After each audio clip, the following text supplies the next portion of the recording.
America burns about 376 million gallons of gasoline a day. So what here's the tank fill? That daily river runs through roughly 150,000 fueling outlets. It reaches about 1.2 million individual fueling positions, and most of it stops with the same little snap. The mystery is not the gasoline, it is the click. The metal nozzle feels simple because your hand does almost everything. You lift it, insert it, squeeze it, and wait. The tank is opaque, buried inside bodywork, and filling with moving liquid. Yet the handle stops before gasoline climbs out of the filler neck. Sometimes it stops too soon. Sometimes it refuses to stop until fuel spits back. The tiny mistake can look like a broken pump. The car's gauge looks like the obvious witness. The station's dispenser looks like the obvious computer. But the real sensor is hiding at the spout tip. The first wrong answer is that the pump measures your tank. It does measure something, but not the empty space above your fuel. A common Gilbarco dispenser counts about 1,012 pulses per gallon. Those pulses tell the dispenser how much fuel has passed through its meter. They do not tell it whether your tank is full. The second wrong answer is that your car sends a stop signal. Your dashboard gauge may lag, float, and estimate. The nozzle does not wait for that gauge. Automatic nozzles documented in patents trip through a local vacuum path. That means the click can happen without a chip making any decision. The full tank is detected by plumbing, pressure, and a hole. Retail gasoline usually enters a passenger vehicle at about 10 to 15 gallons per minute. Gilbarco's default dispenser setting is 10 gallons per minute for each grade, so the nozzle has to sense fast before liquid becomes a spill. Inside the spout is a tiny sensing port near the tip. That port connects to a narrow tube running back through the handle. While fuel flows, a constricted throat creates suction beside that tube. The same basic idea is documented as a Venturi-type shutoff.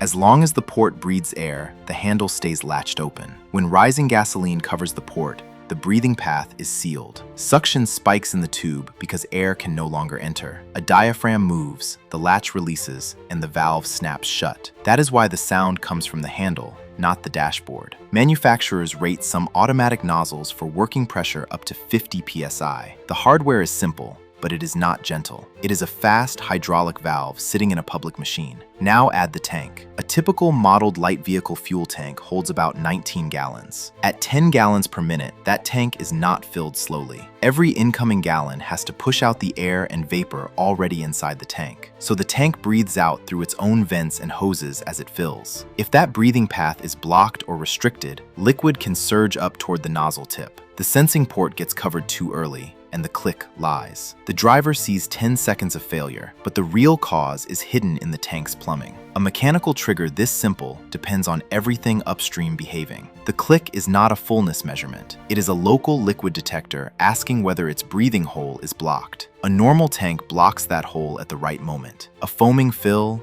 bad angle, or restricted vent can block it early. A damaged vent path can also turn a routine stop into overflow. So the nozzle is mechanical, but its behavior is systemic. Pump flow sets the speed. Nozzle geometry sets the trigger. Vehicle vapor plumbing sets the breathing path. Regulation decided where that vapor control burden would live. The handle clicks when all of those hidden parts briefly agree. A gas nozzle is a tiny treaty between physics and policy. The physics is the Venturi vacuum and the sealed sensing port. The policy is the choice to capture vapor on board the vehicle. The business incentive is throughput without spills across a huge retail network. About 137 billion gallons a year pass through that bargain. No driver signs the agreement. They just squeeze a handle and hear a click. That sound is a sensor, a valve, a car, and a rulebook colliding. The smallest systems often work because bigger systems taught them when to stop.